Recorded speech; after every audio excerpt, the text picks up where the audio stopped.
The sea was a black maw beneath us, its surface broken only by the occasional glint of the moon, a pale, watchful eye in the sky. Our ship, the Odysseus, hovered like a ghost over the designated coordinates, tethered to nothing but hope and arrogance.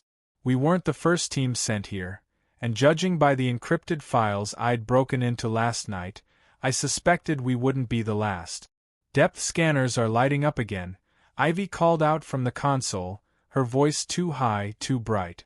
Nerves. I couldn't blame her. At 24, she was already one of the most brilliant tech specialists in the Pacific Coalition, but brilliance didn't shield you from the primal fear of the deep. I leaned over her shoulder, studying the anomaly pulsing on the screen. It had no right to be there. It was massive, larger than anything that should have survived the crushing pressure 5 miles below the surface, and yet it sat stubbornly in the trench, broadcasting nothing but its presence. Commander Rourke paced nearby, every movement clipped and violent. His uniform was spotless, boots polished to a mirror sheen, a man desperately trying to control the uncontrollable. 5,000 years, he muttered for the 4th time that hour. If the readings are accurate, that thing's older than any known civilization. Older than the pyramids. Dr. Ilara Voss adjusted her glasses, eyes gleaming with the same dangerous hunger I'd seen before in the type of scientists who lost themselves chasing miracles. Not if it's from Earth, she said. It could be a relic from elsewhere. Rourke snorted. Keep that nonsense to yourself until we have something concrete. Last thing we need is panic. Concrete. I almost laughed. There was nothing concrete about what we were doing. The only certainty was the darkness waiting for us below. We launched the Aeneid, a deep-sea submersible designed for the kind of pressure that turned steel into foil. As the hatch closed above us, sealing us into a coffin barely larger than a minivan, a heavy silence fell over the team. Ivy initiated the descent sequence, her hands trembling on the controls. Engaging magnetogravitic stabilizers. All systems green. Estimated descent time, 28 minutes. 28 minutes to sink into hell. I watched through the small viewport as light drained away, the surface becoming a memory, then a dream, then nothing at all. Outside, only blackness churned, a void so absolute it seemed to suck thoughts from your mind if you stared too long. The minutes dragged by, the only sounds the gentle hum of the engines and the occasional pop of contracting metal. Halfway down, the first anomaly hit. Static blasted through our comms, a shrieking, distorted moan that set my teeth on edge. Ivy cursed under her breath, fingers dancing over the keyboard.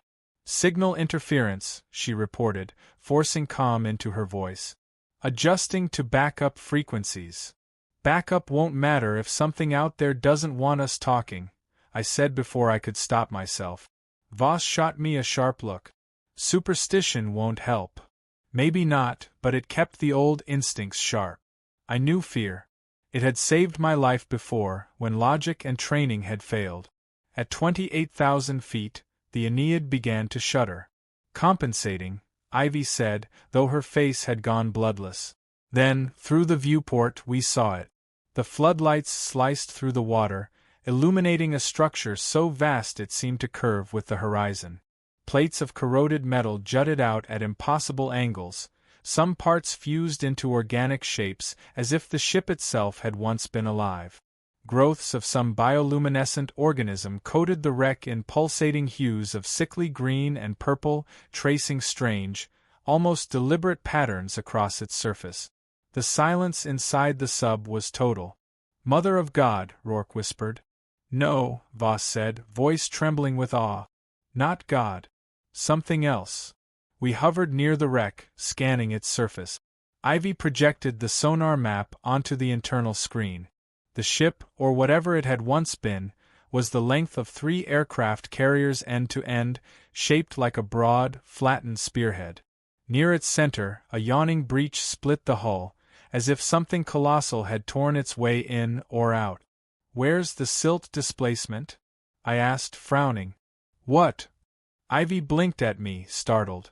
If this thing's been here for 5 millennia, Why isn't it buried? Why does it look like it crashed yesterday? No one had an answer. The Aeneid drifted closer, and that's when the pulse hit. It wasn't a sound exactly, more a pressure, a vibration in the bones. Our lights flickered. Instruments went dead. For a heartbeat, I thought my heart itself had stopped. Then the lights came back, weaker, dimmer somehow, and the wreck was different. The bioluminescent patterns had shifted, forming symbols I couldn't understand, but which nevertheless filled me with a dread so profound I struggled to breathe. "Systems rebooting," Ivy said, voice high and sharp with panic. We lost guidance. We're adrift." Rourke gritted his teeth. "Stabilize now, or I'll take the controls myself." She obeyed, but I could see the tears welling in her eyes. Something moved on the edge of the floodlights. "Did you see that?" I hissed. "No movement detected," Ivy said automatically, not even looking. She didn't want to see. Voss leaned forward, pressing her hands against the viewport. "It's inviting us in." "That's not an invitation," I said. "It's a lure." The commander overrode us all. "Prepare for entry. We'll dock at the breach and assess interior viability." "That's an order." I opened my mouth to protest, then shut it. Orders were orders.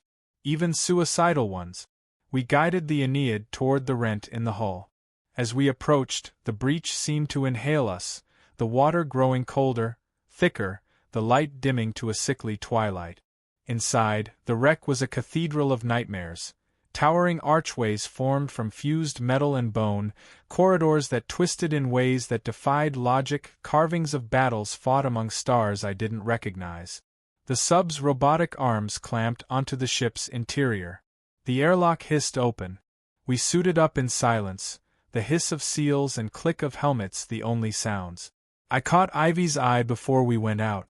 She looked like a child about to walk into a slaughterhouse. "You don't have to come," I said quietly.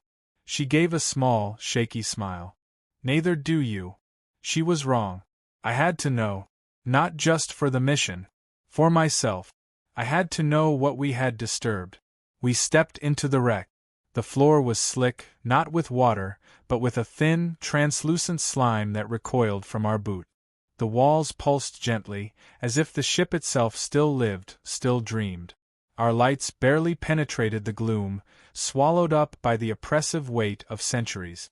Our footsteps echoed strangely, a second beat always following half a breath behind. "Atmosphere's toxic but breathable with filters," Voss reported, scanning with her handheld device. "Temperature fluctuating." "How does temperature fluctuate in a dead ship?" Rourke demanded. "I don't think it's dead," Ivy whispered. I believed her. We moved deeper, each corridor more alien than the last. In some places, the walls seemed to fold and stretch like organic tissue.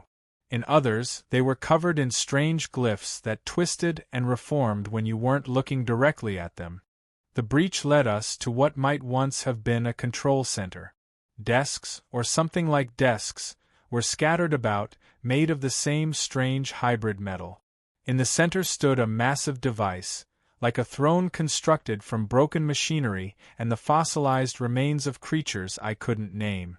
Ivy approached it despite my warning hiss. "It's still active," she said, voice filled with a kind of reverent horror. "It's waiting for input."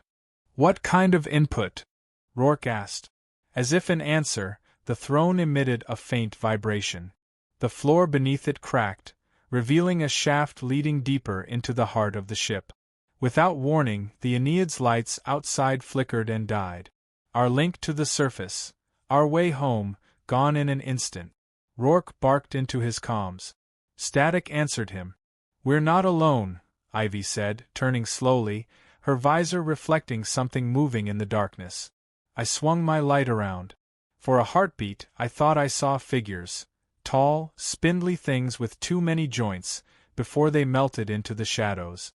Rourke pulled his sidearm, a pointless gesture in the crushing pressure of the deep. "We hold position," he growled. "No one moves unless I say so." But the ship had other ideas. A low rumble rolled through the structure, dust and slime falling from the ceiling. The passage behind us shifted, walls folding and sliding like gears in some vast, ancient machine. We were trapped. The shaft leading downward seemed the only way forward. "You wanted concrete, Commander," I said, voice hoarse. "There it is." Without waiting for orders, I stepped onto the broken floor, staring down into the pulsing red light below. The ship was awake now. And it was hungry. The shaft spiraled downward in slow, twisting arcs, a gaping throat into the ship's hidden depths. Metal stairs lined the sides, warped with age and some unnatural force, their surfaces slick with condensation that smelled faintly of rot and ozone.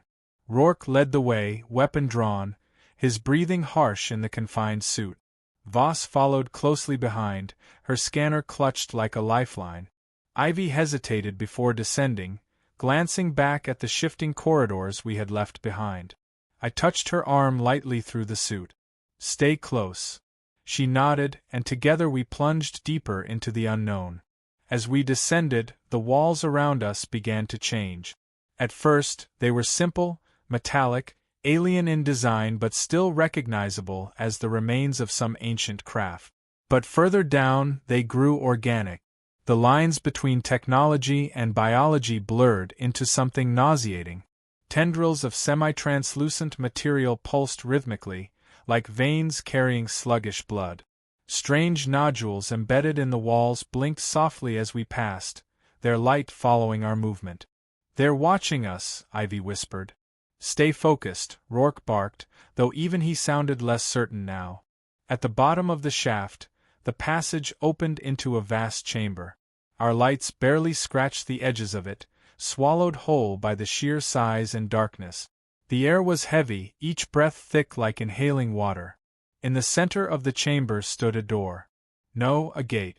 It towered above us, perhaps 30 feet high, made of the same blackened metal as the ship's hull, but it shimmered with an oily, rainbow sheen that hurt to look at too long. Etchings covered its surface, symbols and diagrams in shifting, fluid script.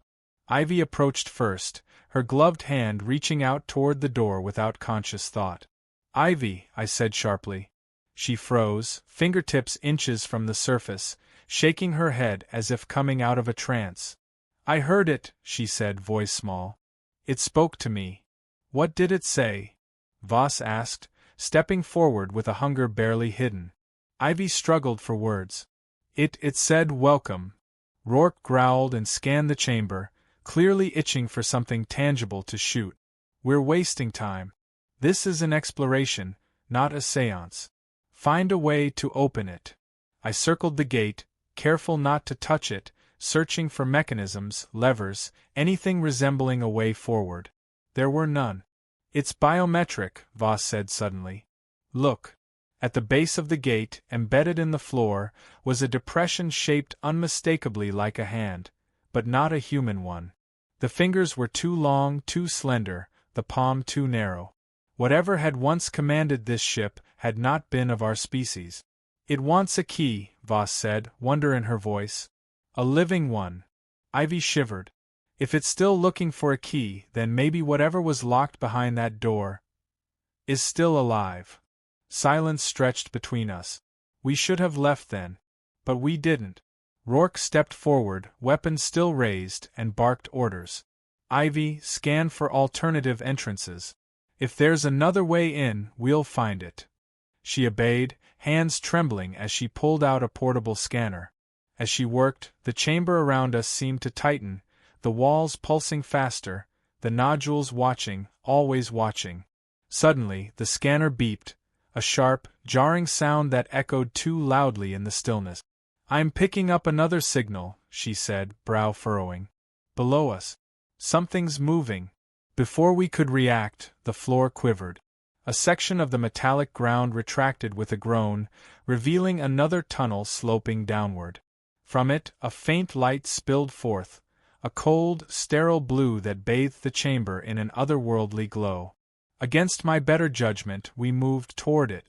The passage descended deeper into the heart of the ship, winding like a bored worm through ancient flesh. The light grew brighter as we walked, casting long, distorted shadows on the pulsating walls. At the end of the tunnel, We entered what could only be described as a sanctum. Rows of pods lined the walls. Hundreds of them, stacked 3 or 4 high, each one a cocoon of transparent material, filled with viscous fluid. Inside each pod floated figures. Some were humanoid, others less so. Ivy gasped. Voss simply stared, wide-eyed. "They're in stasis," Voss said breathlessly. "This is a vault. A cryogenic tomb." Rourke approached the nearest pod and wiped away the condensation with his gloved hand. Inside, a creature floated, vaguely humanoid but grotesquely elongated, its skin a pale blue-gray, its eyes closed in eternal sleep. Or so we thought. The creature's eyes snapped open, twin orbs of milky white. We stumbled back instinctively. But the thing did not move further. It simply stared, unblinking. "Jesus Christ," Rourke muttered, raising his weapon. "Don't," Voss hissed. "We don't know what could happen if we damage the pods." Rourke hesitated, then lowered the gun slightly, though his hands remained tight on the grip. "Ivy," I said, "can you access the ship's mainframe from here? Get a map? A record? Anything?" She nodded mutely and pulled out her rig, fingers flying across the keys. Minutes dragged by in silence, the only sound the low hum of the ship's living systems and the faint wet whisper of the things in the pods, shifting slightly. Then Ivy stiffened. "I'm in," she said. "The data is fragmented, corrupted. But from what I can tell, this ship was a war vessel." "Whose war?" I asked. She shook her head. "Not ours. Never ours. This was part of a fleet, an armada fighting something worse." Voss's eyes gleamed. "Worse than them?" Ivy nodded, pale. "This wasn't a transport ship or a battleship. It was a prison. They locked something here. Something they couldn't kill." The words fell into the chamber like stones into deep water. The creatures in the pods stirred again, almost in response. From the walls, a low, keening hum began to build. "We need to leave," I said. "Now." Rourke hesitated, torn between pride and survival. Then, begrudgingly, he nodded. We turned back toward the tunnel and froze. The path was gone. In its place, a smooth, seamless wall pulsed gently, as if mocking our escape attempt. The ship had trapped us. Ivy's scanner beeped frantically. "The internal configuration is changing," she said, voice rising. "The ship is reconfiguring itself." "Find another way out," Rourke snapped. We moved quickly, weaving between the rows of pods, searching desperately for an exit. The sanctum seemed endless now, stretching far beyond the limits of the structure we'd first entered. As we passed one of the larger pods, something slammed against the inside, hard enough to crack the casing. We jumped back, weapons raised. Inside, the creature bared rows of jagged, needle-like teeth and clawed at the crack, ichor leaking from its fingertips. "It's waking up," Ivy breathed. "They're all waking up." A loud crack echoed through the sanctum. The first pod shattered, spraying fluid across the floor. The creature fell heavily onto the deck, twitching and writhing. Then, with horrifying speed, it pushed itself upright. Its mouth opened in a voiceless scream, and it lunged. Rourke fired first, a burst of plasma rounds that tore through the creature's chest. It staggered but didn't fall. Instead, the wounds closed almost instantly, knitting together with a wet, sucking noise. "Run!" I shouted. We bolted, the creature giving chase, its limbs too long, its gait jerky and wrong. Another pod burst behind us, and another creature emerged, shrieking silently, its body pulsating with barely contained rage. The ship shook violently, throwing us to the ground. Through the chaos, I saw Voss struggling to her feet, still clutching her scanner. "There!" she shouted, pointing. A hatch had opened near the far wall, a circular portal lined with thrumming energy. We sprinted toward it, the creatures snapping at our heels. Ivy was the first through, then Rourke. I grabbed Voss's arm and dragged her through just as a clawed hand swiped at my helmet. The hatch sealed behind us with a hiss. We found ourselves in another corridor, narrower, darker, the walls closer now, almost breathing against our suits. For a moment we simply leaned against the walls, gasping for breath. "This ship isn't dead," Voss said finally. "It's alive. And it's defending itself." "No," I said, heart hammering. "It's testing us." We moved forward, slower now, every sense on high alert. The corridor twisted and turned in impossible angles, geometry that defied reason. We climbed a staircase that seemed to lead sideways, crossed a bridge suspended over a chasm that had no bottom. At last we reached another chamber, smaller than the sanctum, but no less alien. In its center floated a sphere, about the size of a human head, suspended in midair by unseen forces. It pulsed with a dull, internal light, veins of black energy spiderwebbing across its surface. Ivy scanned it, frowning. "It's a control node. Maybe a way to interface with the ship." "Can you use it to open the way back?" Rourke demanded. She hesitated. "Maybe. But it's not safe. It's like it's aware." Voss stepped forward, mesmerized. "This could be the key. The key to everything." "Or our tombstone," I said. Ignoring me, she reached out and touched the sphere. The world exploded in light and noise. For a split second I saw visions. Burning worlds, skies torn open by fire and metal, titanic ships battling against creatures of nightmare. I saw the gate and what lay beyond it. Something vast, something hungry, something that should never, ever be released. Then the visions faded and we were alone again. The sphere floated harmlessly, dark now, inert. Voss staggered back, breathing hard. "I saw it," she whispered. "I saw what they imprisoned." "What is it?" Rourke asked hoarsely. Voss smiled a broken smile. "A god." We stood in silence, the implications crushing down on us. And then, from far behind us, we heard it, a low, guttural roar growing louder, closer. The things in the sanctum had broken through. There was no going back. Ahead of us, another tunnel opened, beckoning us forward. With no choice left, we ran. And behind us, the ship itself shifted and sang in a voice older than stars. The tunnel sloped sharply downward, a slick, narrowing throat that forced us into single file. My heart pounded so hard it shook the suit. Behind us, the roars multiplied, a chorus of broken-throated hunger that drew closer with every second. Lights embedded in the walls flickered sporadically, revealing glimpses of strange symbols that shifted when I wasn't looking directly at them. They wormed into my mind like whispered threats, and I tore my gaze away. Ahead, Ivy stumbled, and I grabbed her arm, steadying her. "Keep moving," I hissed. We had no idea where this path led. Only that the things behind us would not stop. The tunnel eventually flattened into a platform overlooking a vast, circular chamber, a kind of arena ringed with towering structures that looked half alive. From the center, a pulsing spire of dark energy stretched upward, vanishing into the unseen heights. Without thinking, we rushed across the bridge toward it. Halfway across, the bridge shuddered violently. Segments began retracting behind us, falling away into an endless void. "Run!" Rourke bellowed. We sprinted, boots pounding the brittle metal as the bridge disintegrated in our wake. Ivy nearly slipped. I caught her wrist at the last moment, hauling her forward. We dove onto the platform just as the last piece of the bridge vanished. Breathing raggedly, we turned back. There was no way back across. No way home. The spire pulsed again, and the chamber's walls seemed to ripple outward, revealing vast murals, images burned into the living flesh of the ship itself.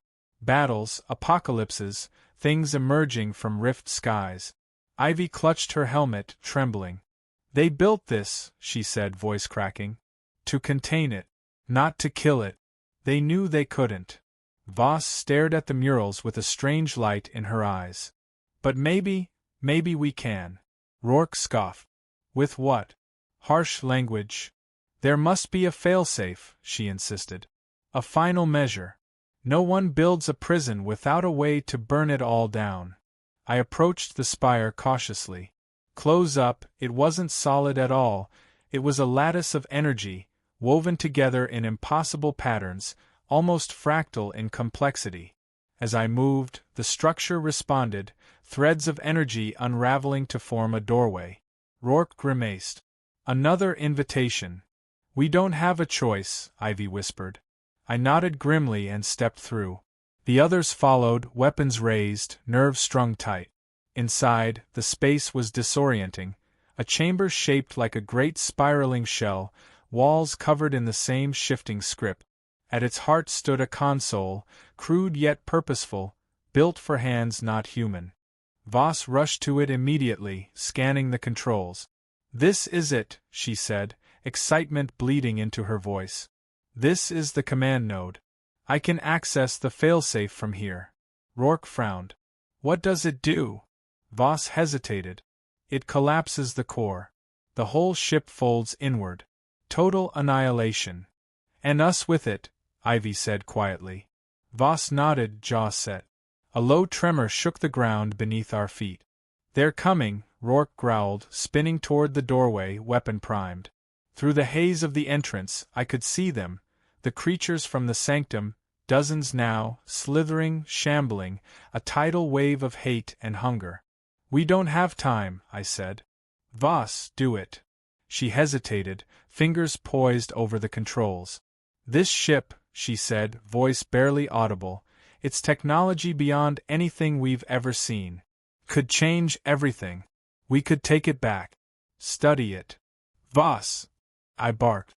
But she wasn't listening. The creatures slammed into the threshold, writhing against the invisible barrier, their bodies sizzling against some unseen field. It wouldn't hold for long. I stepped toward Voss, grabbing her shoulder. We either die now, or we die worse later. She looked at me then, truly looked, and something broke in her eyes. Slowly, she began entering the sequence. The ship groaned around us, a deep, resonant sound that vibrated in our bones.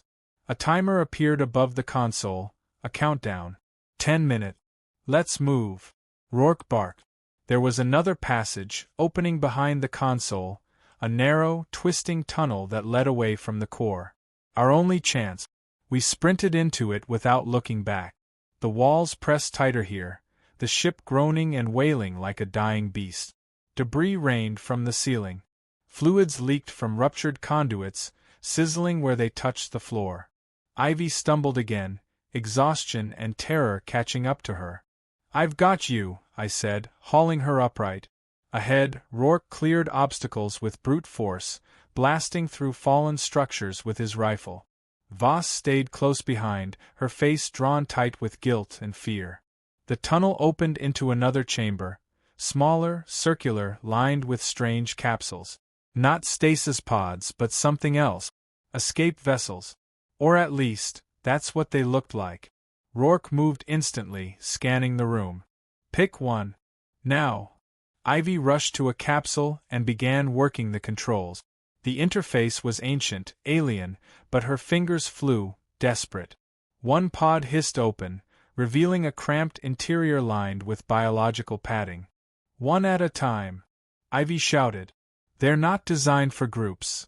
I looked at the countdown. 5 minutes. Rourke shoved Ivy toward the first pod. Go. You can guide us out remotely. She hesitated, then climbed in, the pod ceiling shut around her with a wet sigh. A moment later, it fired upward, disappearing into the darkness above. Next. Rourke barked. Voss hesitated, glancing back down the tunnel. We can't just leave it. We can still. There's no time. I shouted. Reluctantly, she entered the second pod. It sealed and launched. I turned to Rourke. You next, I said. He shook his head. I hold them off. You go. Rourke. No argument, he roared. You get out. You tell them what happened here. I swallowed the lump rising in my throat. He shoved me toward the third pod. I climbed in, the interior slick and stinking of strange chemicals. Through the viewport, I saw Rourke turning back toward the tunnel, weapon ready. The pod sealed. The world lurched as it launched upward, a gut-wrenching acceleration that blurred the chamber behind me into darkness. As I rocketed away, the last thing I saw was the ship beginning to tear itself apart, walls folding inward like paper burning from within. Above, the water turned from black to a faint, sickly green. An exit. The pod breached the ocean's surface with a tremendous shudder. For a moment, I floated, disoriented, under a sky choked with storm clouds. Nearby, Ivy and Voss bobbed in their own pods, dazed but alive. Then, with a great roar, the ocean behind us erupted. The ancient ship, the nightmare vessel, rose partially from the depths, a massive, dying leviathan, before collapsing inward, imploding in a flash of blinding white light. The shock wave hit seconds later, tossing our pods like leaves. When the water finally calmed and the light faded, there was nothing left but an endless, heaving sea. We floated in silence, the enormity of what we'd escaped pressing down like a physical weight. Ivy broke the silence first. "Rourke." I said nothing. There were no words. Voss wiped at her face, silent tears mixing with seawater. "We should have saved it," she whispered. "We should have saved it." I closed my eyes. Some things aren't meant to be saved.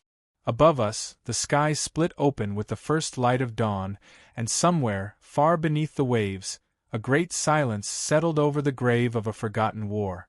Or so we thought. Because as we drifted, waiting for rescue, Ivy's scanner began to beep frantically. She stared at it, color draining from her face. "What is it?" I asked. She swallowed hard. "There's another signal." Voss turned sharply. "Another ship?" "No," Ivy said, voice breaking. "Something bigger." The sea around us grew darker, colder. Far out on the horizon, a shape began to rise, immense, ancient, alive. The nightmare wasn't over. It had only just begun. The shape loomed larger with every second, an impossible silhouette rising from the deep, blotting out the newborn sun. Water cascaded off its sides in endless rivers, crashing back into the sea with thunderous booms. The ocean itself seemed to recoil from it, waves folding outward in terrified submission. We clung to our pods, bobbing helplessly on the churning water. Voss struggled to sit up, her face pale and drawn. "It's not just a ship," she whispered. "It's alive." Ivy's hands trembled as she held the scanner close, its alarms shrieking in protest. "Mass readings, off the charts. It's not possible." I squinted against the rising spray, trying to make sense of the structure taking shape before us. Vast spires twisted toward the sky like broken bones, and an immense central core, pulsing with sickly green light, beat with the slow, deliberate rhythm of a heart. Somewhere deep inside, something watched us. "We have to move," I said, snapping into action. "Get to the beacons. Call for evac. Now." But before we could even react, the water around our pods began to bubble and boil. The sea itself had turned hostile. Something massive stirred beneath us. With a sickening lurch, Ivy's pod was yanked downward, the surface swallowing her whole. "Ivy!" I screamed, diving from my pod into the water. I barely caught sight of her, thrashing against an invisible force dragging her under.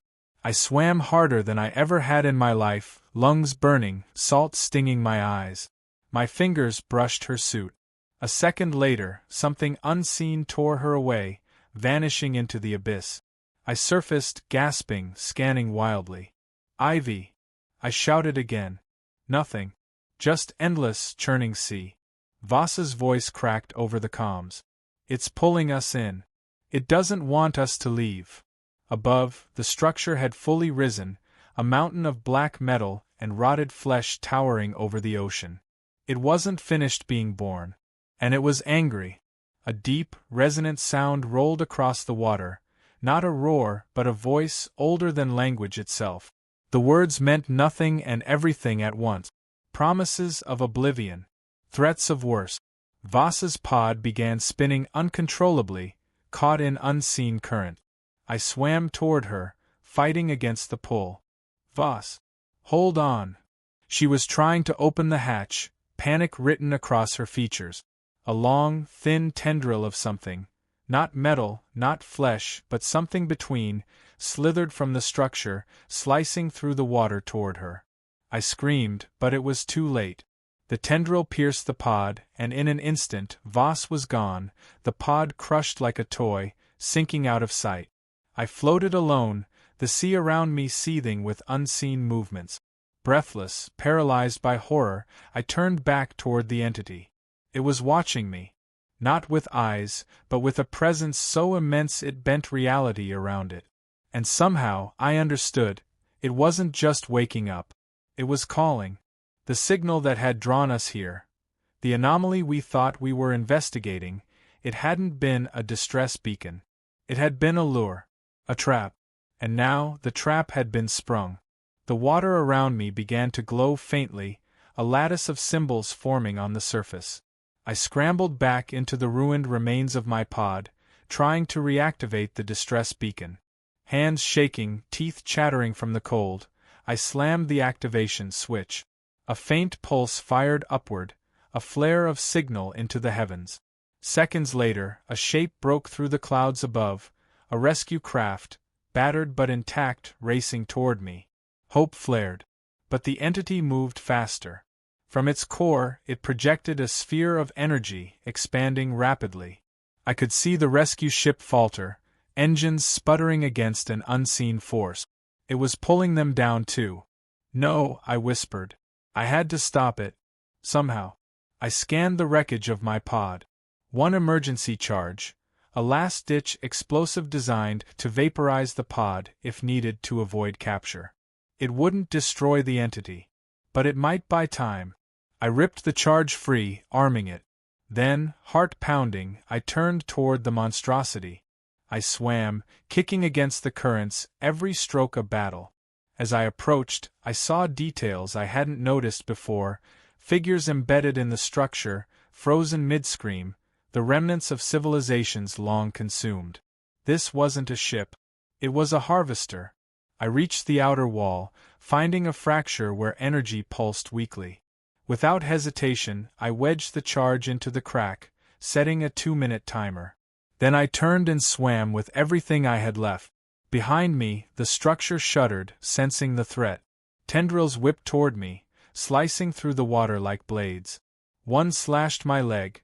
Pain exploded up my side, but I forced myself onward. The rescue craft hovered above, a line dropping toward the surface. I grabbed it, wrapping it around my wrist, just as the water erupted in a column of fire and sound. The charge detonated. The entity screamed, a psychic howl that split the air and sea alike. The tendrils retracted in agony. I was yanked upward, hauled into the rescue craft as the ocean churned violently below. Inside the cabin, masked figures dragged me clear, slamming the hatch shut behind me. Through the viewport, I saw the harvester writhing, collapsing inward on itself, sinking back into the blackness it had risen from. But as it disappeared, I caught a final glimpse, deep in its core, of something worse. Something still sleeping. Still waiting. The craft rocketed upward, engines screaming. I slumped against the wall, blood loss making the edges of my vision blur. Ivy. Rourke. Voss. Gone. I was the last. The pilot turned briefly, voice crackling through the helmet. Are you the only survivor? I nodded numbly. The pilot exchanged a glance with the co-pilot. Without another word, they accelerated toward orbit. I closed my eyes, but sleep wouldn't come. In the darkness behind my eyelids, I could still feel it, the harvester's mind brushing against mine. It wasn't defeated. Just delayed. And it had marked me. Somehow, some piece of it had gotten inside. I could feel it growing, whispering promises I didn't understand. I opened my eyes. The stars stretched before us, endless and cold. And somewhere, deep below the endless waves of Earth's oceans, something ancient shifted in its sleep, dreaming of the day it would rise again. I leaned back against the cold metal wall of the craft, staring at nothing. We had thought we were exploring the unknown. But the unknown had been exploring us. And it had only just begun.